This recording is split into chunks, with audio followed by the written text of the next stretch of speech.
poder estar aqui com os irmãos neste culto de oração, tendo a oportunidade de orar junto com os irmãos e trazermos uma palavra em relação à oração. Agradeço ao irmão João Barbosa, somos irmãos e amigos, trabalhamos juntos, como ele havia falado, na supervisão, e temos essa responsabilidade de trazer o ensino da palavra de Deus.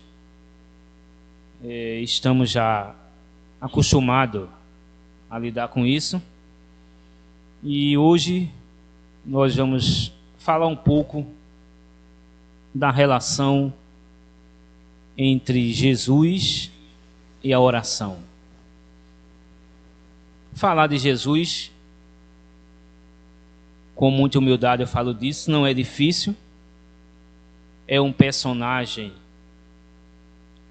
que marcou a história e que os grandes exemplos de vida centralizaram-se na própria pessoa de Jesus. O exemplo dos discípulos que tiveram um mestre para vos ensinar a conviver com Jesus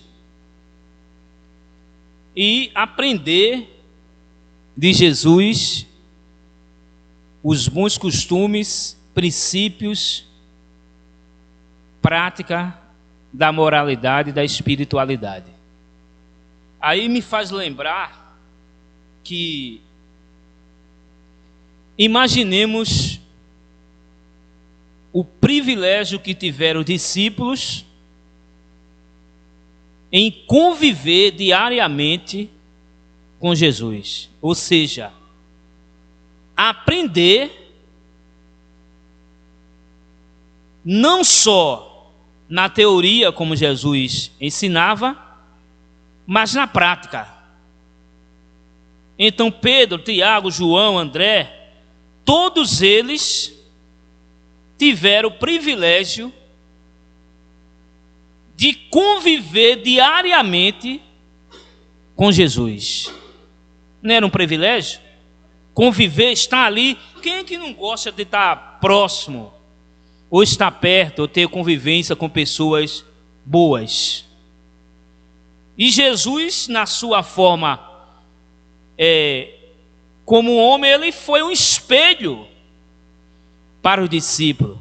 E a gente observa que os discípulos não só participaram dos momentos bons na vida de Jesus, como também dos momentos ruins, porque eles eram perseguidos, injuriados, maltratados, simplesmente porque eles conviviam com Jesus.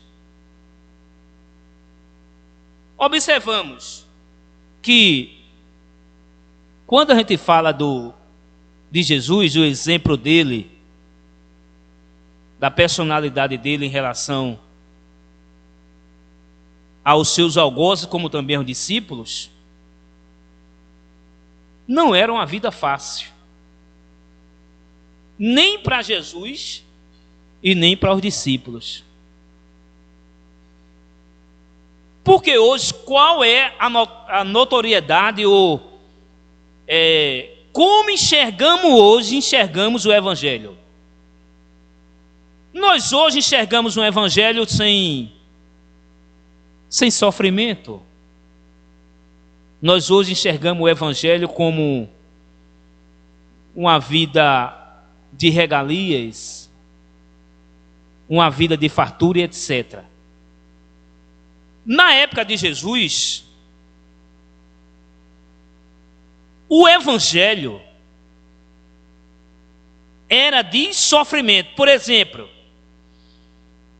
quem leu esse livro já, ou quem tem, ou quem já ouviu falar sobre o mártir do Coliseu de Roma, ou As Catacumbas de Roma. É um livro muito antigo, que fala ali do sofrimento dos cristãos em professar e não negar a sua fé. Então, todos os discípulos, eles morreram martirizados, eles foram martirizados. Com exceção de um, eu não estou lembrado agora realmente qual, mas todos eles sofreram martírio, porque o evangelho era de sofrimento. Agora, alguém perguntou uma certa vez, quem é que tem prazer no evangelho? Aí alguém perguntou, eu não tenho prazer no evangelho, porque ninguém que quer sofrer. O evangelho, ele é boas novas, mas ele é sofrimento, ele é árduo. Para a gente ter uma comprovação disso, biblicamente ou teologicamente, nós temos que olhar para o passado e ver como era a convivência de Jesus com seus discípulos e os cristãos do primeiro século, da igreja primitiva. Jogados na arena para ser tragados pelos leões, pendurados em postes para ser queimados vivo por não negar a Cristo, e tantos outros exemplos que nós temos. Mas por que essas pessoas prevaleceram? Porque elas morriam e não negavam a Cristo? Porque Cristo trouxe só um exemplo, trouxe um exemplo sólido de como era servir a Ele e viver uma vida de oração. Então o evangelho em si, quando alguém respondeu, eu não tenho prazer no sofrimento, mas eu tenho prazer na pessoa de Cristo. Os irmãos estão entendendo? Alguém respondeu com muita euforia e muita segurança, eu não tenho prazer no sofrimento, quando ele quis dizer que não tinha prazer no evangelho, porque quem é que quer sofrer? Quem é que quer sofrer? Ninguém quer sofrer. E olhe que na época eles sofriam por uma nobre causa, que era a causa do evangelho. Mas ele disse, nesse aspecto aqui, quem terá prazer no sofrimento? E mais uma vez eu digo, alguém respondeu, eu não tenho prazer no sofrimento, mas o meu prazer, a minha alegria, a minha satisfação está na pessoa de Cristo. E a gente observa que aquele era o verdadeiro evangelho. Aqueles cristãos experimentaram durante a sua trajetória, a sua vida, os cristãos do primeiro século, algo que muitos cristãos da atualidade estão a milhas de distância de vivenciar a realidade daquele evangelho. Para não ficar, vamos ler um versículo na palavra de Deus, rapidamente. É uma palavra simples e objetiva, que a palavra de Deus em si, ela é simples. Evangelho segundo escreveu São Lucas, no capítulo 5. Eu vou ler do versículo 12.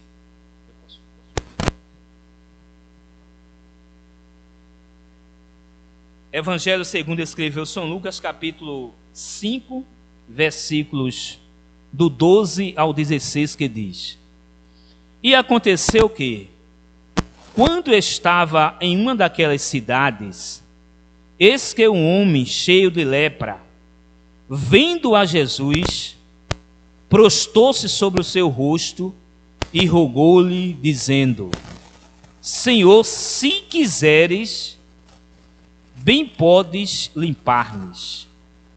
E ele, estendendo a mão, tocou-lhe, dizendo: Quero ser limpo. E logo a lepra desapareceu dele. E ordenou-lhes que a ninguém o dissesse, mas disse-lhe: vai, mostra-te ao sacerdote e oferece, pela tua purificação, o que Moisés determinou, para que lhe sirva de testemunho. Porém a sua fama se pregoava ainda mais, e ajuntava-se muita gente para o ouvir e para ser por ele curada das suas enfermidades. Porém, ele retirava-se para os desertos e ali orava. A gente encontra na Bíblia, eu fiz até um rascunho aqui, com a minha própria letra, eu leio mesmo rascunhando, eu acho melhor assim, eu aprendo mais, eu absorvo melhor. E tem muitas coisas na vida, muitas escolhas que Jesus fez, mas ele nunca se desproveu da oração. O maior sucesso na vida de alguém é quando ele tem um comprometimento de, em tudo que for fazer, orar a Deus. Jesus, como homem, um homem natural, como qualquer um de nós. Para explicar isso melhor, Jesus tinha duas naturezas, que os irmãos conhecem, que é a natureza humana e a natureza divina. Ou seja, teologicamente e biblicamente, ele era 100% Deus e 100% homem. Como Deus,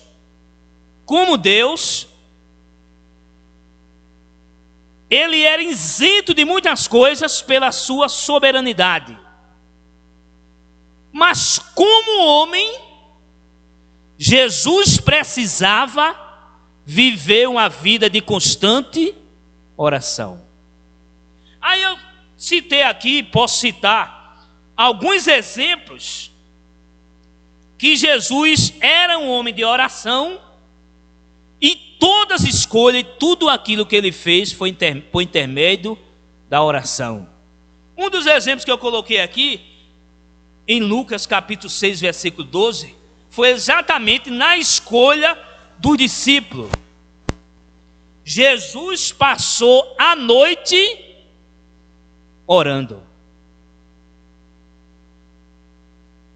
À noite orando. E tem mais uma coisa: Jesus procurava os lugares reservados, os lugares solitários para orar.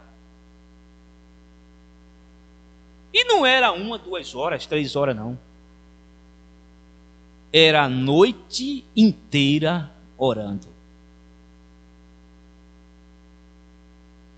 Então essa dependência de Jesus, de Deus, porque a Bíblia diz em Filipenses que ele não teve por usurpação ou por orgulho ser igual a Deus, mas tomou forma humana, ou seja, ele se humanizou, ou seja, mais claramente, ele se despiu da sua glória, do seu poder, da sua majestade, e tomou forma humana para sentir na pele tudo que o homem sentia. Então, naturalmente, Jesus era humano como qualquer um de nós. Por isso ele criou prioridades na sua vida. E uma das prioridades que Jesus se adotou a ela foi a oração. Orou a noite toda para escolher os discípulos. Vou dar exemplo. Quando a gente, é óbvio que Jesus não tinha aproximação com nenhum dos discípulos. Mas por que ele precisou orar? Quando a gente ora, a gente erra menos. Quando a gente ora, a gente fala menos. Quando a gente ora, a gente fortalece o nosso espírito e crucifica a nossa carne. Vou dar exemplo claro aqui. Jesus sofreu tentação, ele foi para o deserto, orou toda noite e depois foi ser tentado pelo diabo. Mas por que Jesus venceu a tentação? Porque ele vivia uma vida de oração. Isso é óbvio, irmão. Não tem segredo para ter sucesso na vida espiritual. É uma vida de oração. Qual o maior exemplo? Jesus. Aí ele escolheu os discípulos. Escolheu os discípulos. Passou a noite orando. Quando? Na maioria das vezes. Existem as exceções, existe. Quando alguém quer indicar alguém para alguma coisa,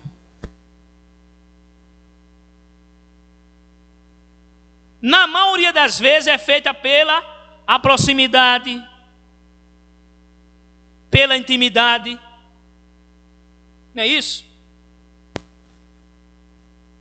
Tem um favoritismo e outros elementos. E apresenta alguém para um órgão, para alguma função.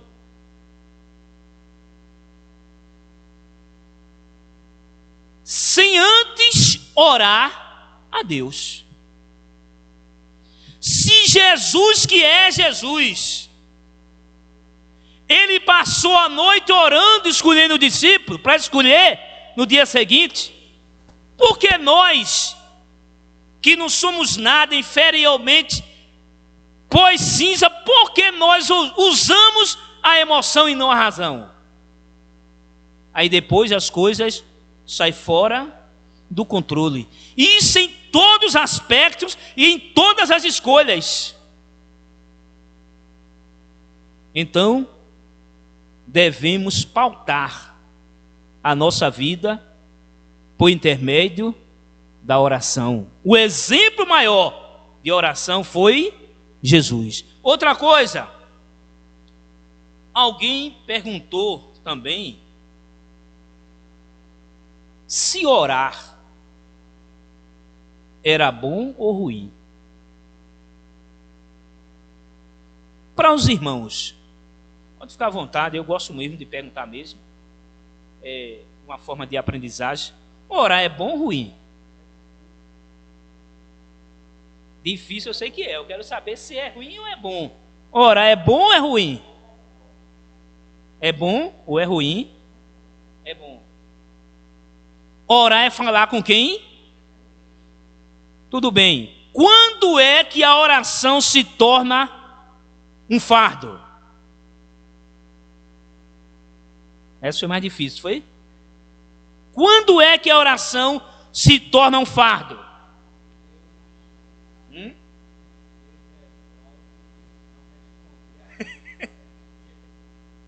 Vamos lá. Se eu não tenho o hábito de orar, existem vários tipos de oração. Eu estou me referindo à oração de joelhos, por exemplo. Se eu não tenho o hábito de orar, e vou para uma vigília, um exemplo assim. Eu vou ter dificuldade ou não? Ela vai se tornar o quê? Um fardo. Porque eu não tenho o hábito de orar.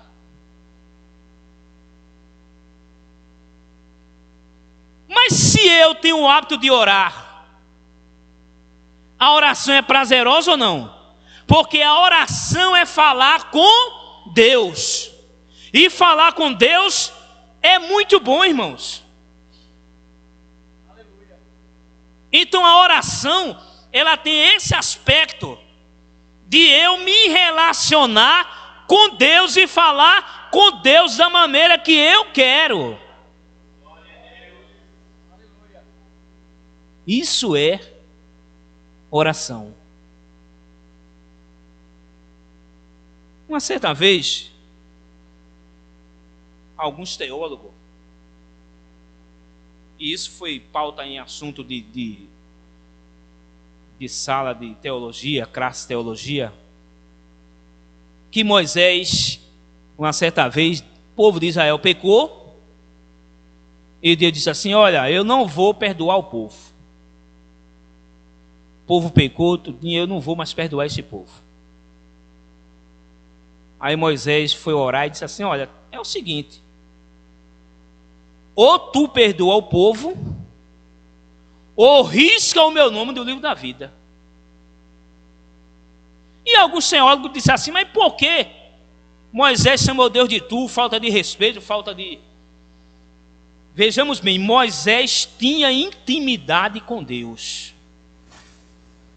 Eu me lembro agora que faz uns 20 anos, foi até na época, não sei se o irmão João já estava, e o pastor Belarmino tomou a frente daqui alguns dias.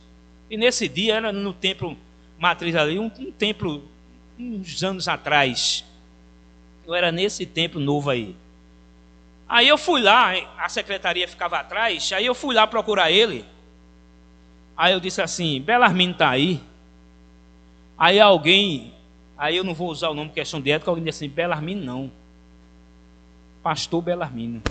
Aí Belarmino saiu e fez assim: quem é? Aí olhou assim, era ele, fez: ele pode me chamar de Belo, Belinho, do que ele quiser, eu tenho intimidade com ele. É a pessoa. Porque eu quero dizer aqui que intimidade é quando você está dia a dia, convive ali com a pessoa. E quando Deus disse, quando Moisés disse a Deus: ou tu perdoa o povo, ou risca o meu nome do livro da vida. Deus perdoou o povo. Era intimidade. Eu posso, com a intimidade que eu tenho com Deus, ou que você tem através da oração, eu posso chamar Deus de tu, de você, venha cá, de meu amigo, do meu companheiro. A viúva pode chamar ele de meu marido, de etc. Isso fala de intimidade com Deus. E alguém só fala à vontade com alguém quando tem intimidade com aquela pessoa. E a oração, ela cria essa intimidade do homem para com Deus. E Jesus, como exemplo de oração, do homem de oração, ele tinha intimidade com Deus. Que Jesus sempre orava num lugar solitário, sozinho. Ele foi orar, os discípulos lhe acompanharam, para vocês verem que a oração, ela é tão íntima, ela é algo tão substancial na vida do crente, que o crente não pode viver sem orar. Aí, Jesus disse: ficai-vos aqui, enquanto eu vou além, ou ali, orar. A Bíblia não diz detalhado, mas a tradição diz que Jesus orou a primeira vigília 4 horas de relógio. Aí voltou e encontrou o discípulo dormindo. Porque eles estavam cansados, seus olhos estavam carregados. Jesus o despertou e disse: vocês não podem velar 1 hora para comigo? E foi novamente orar. Porque Jesus sabia que o que ele ia enfrentar, ele só ia vencer através da oração. Ele é o exemplo para a gente seguir e trilhar, vivenciar uma vida de oração. Exemplo de uma pessoa que não ora ou que não tem aquele relacionamento com Deus. Quando a gente não ora ou não vive uma vida de oração, a gente fica vulnerável às coisas da carne. Isso é óbvio. Você recebe uma crítica destrutiva. Você se entristece. Se alguém olhar para você na igreja de forma indiferente, se for num órgão, por exemplo, dando só exemplo, não vou cantar mais ali, mas não. Aquela irmã olhou assim, já olhou para mim atravessado. E outros exemplos que acontecem, simplesmente porque não vivem uma vida de oração. Não tem convicção daquilo que é, do que está fazendo ali e o que está fazendo para Deus. Fica vulnerável às coisas daqui. Jesus passou por vários problemas: perseguição, injúria, calúnia. Por que ele venceu? Agressão física e moral. Mas por que ele venceu?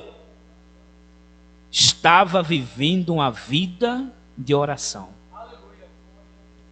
Irmãos, sem oração, nenhum crente consegue ficar na igreja, não. Isso aqui não é o céu, não.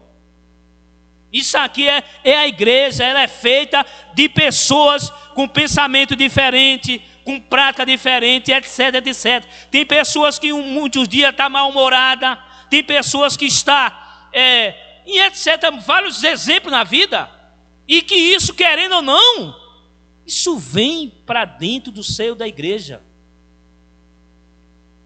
Eu tenho que estar preparado para ouvir uma crítica destrutiva. E eu vou relevar naturalmente, se eu estiver vivendo uma vida de oração. Oxe, quantas críticas eu não já ouvi? Eu digo isso com muita humildade diante de Deus e dos irmãos.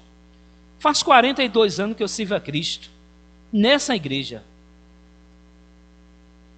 Quantas coisas destrutivas eu já ouvi? Me afetou? Não. Porque eu sei a quem eu estou servindo. E procuro viver uma vida de oração, porque a oração neutraliza todas essas intempéries da vida. Agora, se eu não oro, não vivo uma vida de oração, eu estou vulnerável. Olha, tal irmão disse isso de tu. Tá certo. Tal pessoa falou isso de você. Tá certo. Naturalmente. Quando a gente convive num ambiente tóxico, vou usar a expressão aqui, temos que ter a frieza, a cautela de agir com sabedoria.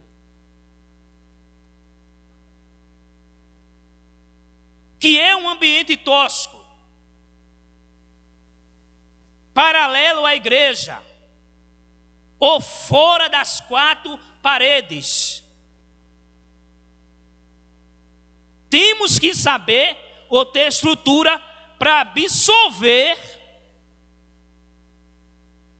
e degenerar de forma natural as coisas que possam nos atingir.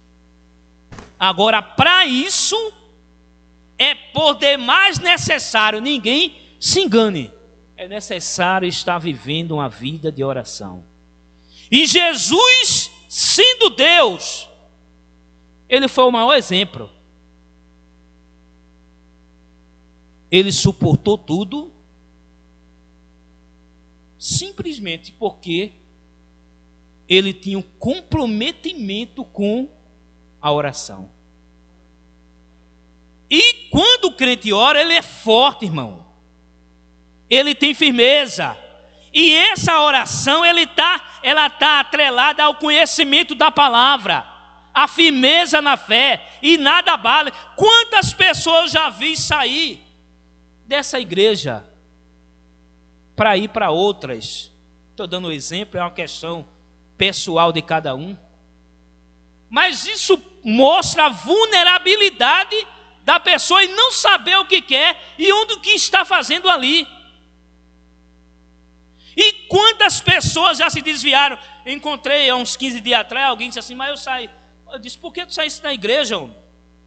Por que deixasse, eu usei a expressão, por que deixasse a Cristo? Ele fez, não, porque na igreja assim, eu fiz, não. Na igreja não. Você deixou pela sua falta de firmeza e de oração na casa de Deus. Foi a expressão que eu disse a ele, a igreja não é o céu não, homem. Ela é feita de pessoas, e temos que ter a habilidade de lidar com vários tipos de pessoas que tem na igreja. Eu digo direto, aqui não é o céu não, porque tem gente que prega a igreja como se ela fosse um mar de rosa. Não é, é feita de pessoas imperfeita, com falha, com deficiência. E se eu viver uma vida de oração, conhecimento da palavra, eu vou ter a sabedoria de saber lidar com essas pessoas. Os irmãos estão entendendo? É saber lidar com as pessoas. Assim eu não vou trabalhar na repartição pública, eu não vou trabalhar em nenhuma instituição. Eu digo sempre, eu trabalho de vendedor, eu digo, eu não posso estar mal-humorado. Posso ter qualquer problema, tenho que atender meus clientes bem. Tratar as pessoas bem. Agora, trate as pessoas como você gostaria que elas lhe tratassem.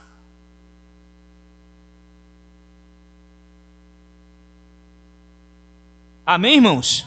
Então a gente aprende com Jesus. Estou dando só uma palavra rápida aqui. Eu não estou olhando aqui meu rascunho aqui, porque a gente vai falando e vai abrindo a mente e os assuntos, e a gente vai falando tudo encaixadozinho direitinho aqui. Então, Jesus trilhou essa vida de oração simplesmente porque ele teve sucesso como homem, e eu posso ter sucesso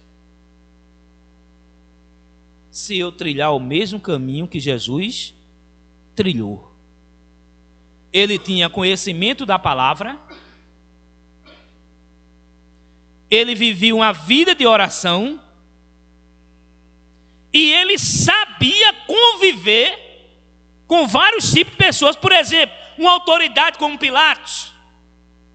Quando Jesus foi interrogado, ele disse, olha, tu não vai falar nada das acusações que estão fazendo contra ti? Tu não sabes que ele tem o poder para te soltar e para te matar? Jesus disse, nenhum poder terias tu, se de cima não fosse te dado. Então Jesus conviveu com vários tipos de pessoas. E para encerrar aqui, obedecendo o horário ali, quando Jesus escolheu os discípulos, alguém diz até que durante o ministério,